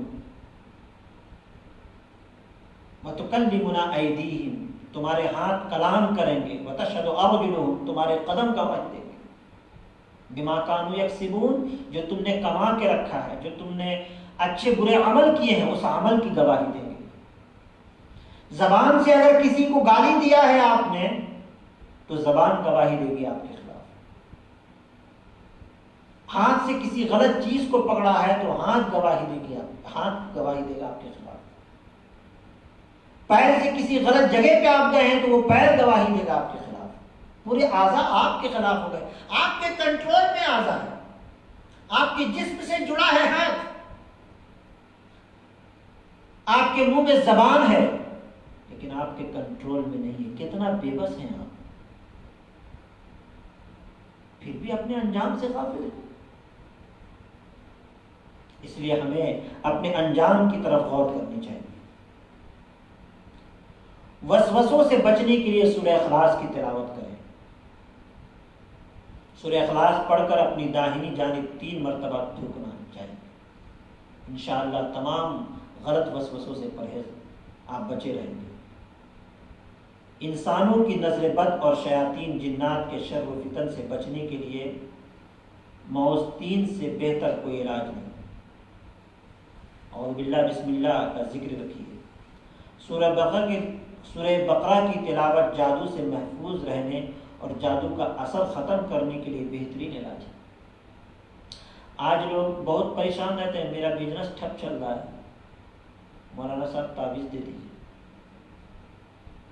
ان سے پوچھئے نماز کی پابندی کرتے ہیں؟ نہیں مولانا صاحب وقت نہیں ملتا۔ قرآن کریم پڑھتے ہیں؟ نہیں تو ہم پڑھنے نہیں آتا۔ کیا کرنا چاہتے ہیں؟ پھر تعویذ لے کر کے ایک نمونہ بنانا چاہتے ہیں؟ ارے جس گھر میں قرآن کریم کی تلاوت ہوتی ہے، سورہ بقرہ کی تلاوت ہوتی ہے، اور سورہ بقرہ کی فضیلت کے حوالے سے تفسیر رازی، تفسیر ابن کثیر میں نے پڑھا ہے کہ سورہ بقرہ کی آواز جہاں تک جاتی ہے شیطان وہیں سے بھاگ جاتا ہے۔ گھر میں جانا تو دور کی بات ہے، آواز جہاں تک جاتی ہے وہیں سے شیطان بھاگتا ہے۔ آپ گھر کی بات کر رہے ہیں، آپ اپنے گھر میں قرآن کی تلاوت تو شروع کریں گے۔ سورہ بقرہ کی تلاوت یہ سماعت جنات و شیاطین کے اثرات کو ختم کرنے کا بہترین علاج ہے۔ سورہ بقرہ کی آخری 2 آیات جادو کا اثر ختم کرنے کی زبردست تاثیر ہے۔ یہ سب جو قرآنی برکات ہے، اس کے فیوز ہیں، اس کے انوار و تجلیات ہیں، یہ کن لوگوں کے لیے؟ جنہوں نے قرآن کریم کی تلاوت کو اپنا مشغلہ بنا لیا۔ اور ایک چیز اور میں آپ کو عرض کرنا چاہتا ہوں، دیکھیے اللہ کی عبادت کرنے کے 2 مقاصد ہوتے ہیں۔ اللہ کی عبادت کرنے کے کتنے مقاصد ہوتے ہیں؟ 2۔ پہلا مقصد کیا ہوتا ہے؟ پہلا مقصد یہ ہوتا ہے کہ ہم اللہ کی عبادت اس لیے کر رہے ہیں کہ تاکہ ہم سے اللہ راضی ہو جائے۔ ہم اللہ کی عبادت اس لیے کر رہے ہیں تاکہ میرا محبوب مجھ سے راضی ہو جائے۔ یہ مقصد سب سے بہترین مقصد ہے۔ تمام ولیوں، تمام انبیاء، تمام علماء جو حق پرست علماء ہیں، ان کا یہی مقصد ہوا کرتا ہے کہ اللہ اور اس کا رسول مجھ سے راضی ہو جائے۔ اور دوسرا مقصد کچھ لوگوں کا ایسا بھی ہوتا ہے کہ وہ کسی سورت کی تلاوت صرف اس لیے کرتے ہیں کہ اس سے یہ فائدہ ملے گا۔ ابھی جیسے میں نے فوائد گنا دی، سورہ بقرہ کی تلاوت سے شیطان اور جنات کے اثرات ختم ہوتے ہیں، شیطان وہیں سے بھاگ جاتا ہے جہاں تک اس کی آواز جاتی ہے، وغیرہ وغیرہ۔ اب یہ میں نے فوائد بتا دیے۔ اب کچھ لوگوں کے ذہن میں ہوگا کہ ہاں اس سورہ بقرہ کے بہت سارے فوائد ہیں، اس سے اس کو پڑھنا چاہیے۔ گویا کہ آپ کے پڑھنے کے مقصد کے پیچھے فوائد ہے۔ آپ نے تلاوت اس مقصد کے لیے کیا تاکہ اس کے فوائد حاصل کیے جائیں۔ نہیں دوستو، فوائد حاصل کرنے کے مقصد سے آپ تلاوت نہ کریں۔ اللہ کے کلام کو تلاوت صرف اس لیے کریں کہ وہ اللہ کا کلام، وہ کلام الہی ہے، اللہ اس تلاوت سے خوش ہوتا ہے، بس ہم کو اس لیے تلاوت کرنا ہے۔ اور جب ہم اپنی نگاہوں کے سامنے اس مقصد کو رکھیں گے تو اس کے پیچھے تمام مقاصد ہمارے پورے ہو جائیں گے۔ لیکن اگر اس مقصد کو ہم پیچھے رکھتے ہیں اور اس مقصد کو آگے رکھتے ہیں کہ فوائد ہم کو حاصل کرنا ہے، تو ممکن ہے کہ فوائد آپ کو مل جائے لیکن اللہ کی خوشنودی نہیں ملے گی۔ اس لیے، اور یہ قرآن اس لیے انسان کے لیے رشد و ہدایت ہے کہ انسان صحیح نیت کے ساتھ قرآن کریم کی تلاوت کرے۔ اللہ رب العزت نے ارشاد فرمایا، انا انزلناہ فی لیلۃ القدر وما ادراک ما لیلۃ القدر، بے شک ہم نے اس قرآن کو لیلۃ القدر میں نازل کیا۔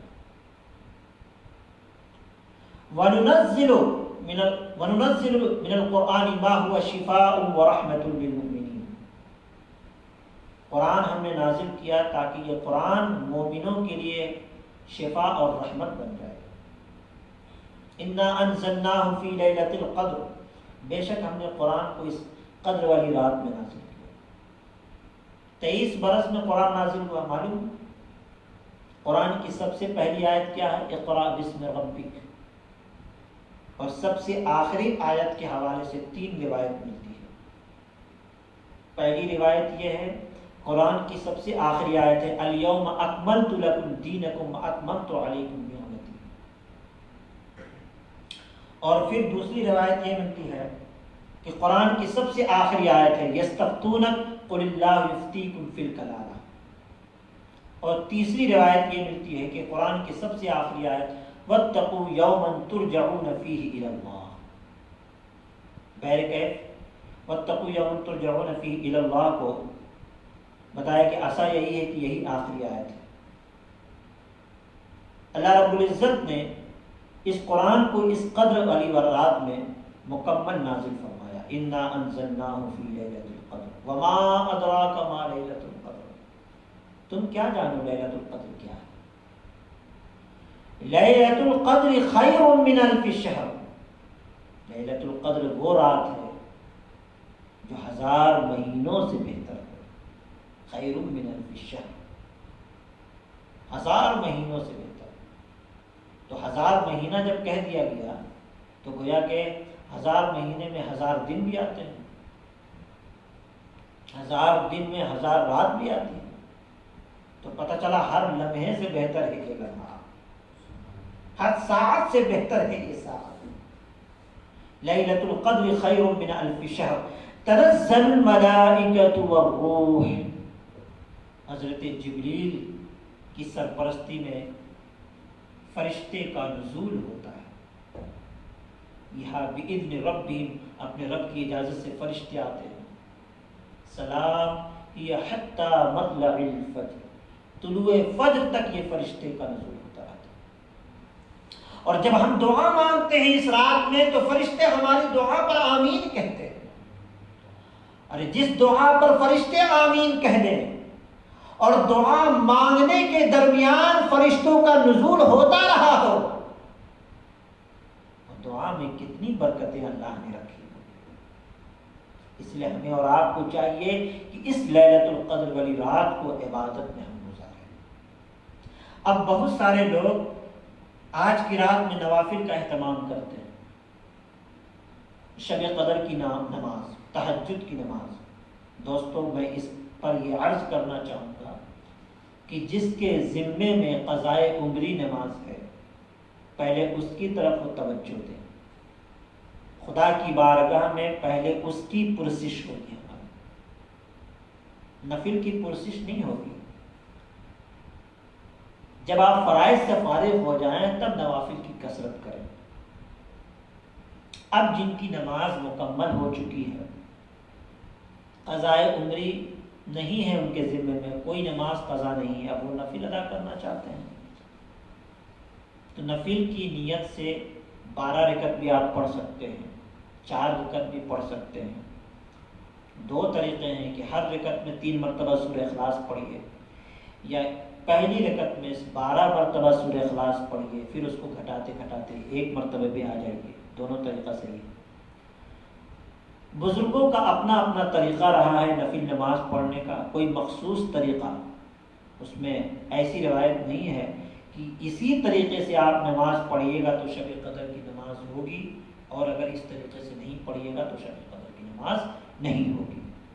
بس اتنا جان لیجئے کہ آج کی رات میں زیادہ سے زیادہ قرآن کی تلاوت، کثرت تسبیح و تحلیل کرنی چاہیے، ذکر و اذکار کرنی چاہیے، دعائے مغفرت کرنی چاہیے، توبہ اور استغفار کرنی چاہیے، اور خدا کی بارگاہ میں اپنے لیے، اپنے بچوں کے لیے، اپنے رشتہ دار کے لیے، اپنے قرب و جوار کے لیے، اپنے دوستوں کے لیے، اپنے احباب کے لیے، اپنے خاندان کے لیے اور اپنے وطن کے لیے، اپنے ملک کے لیے جتنی چاہے دعا مانگے۔ اللہ تبارک و تعالی انشاءاللہ عز و جل اس رات کے صدقے اور اس رات کی برکت سے اللہ تبارک و تعالی ہماری دعاؤں کو قبول فرمائے گا۔ وما توفیقی الا باللہ، استغفر اللہ ربی من کل ذنب واتوب الیہ، لا الہ الا اللہ محمد رسول اللہ صلی اللہ تعالی علیہ وسلم، وما علینا الا البلاغ۔ السلام علیکم ورحمۃ اللہ وبرکاتہ۔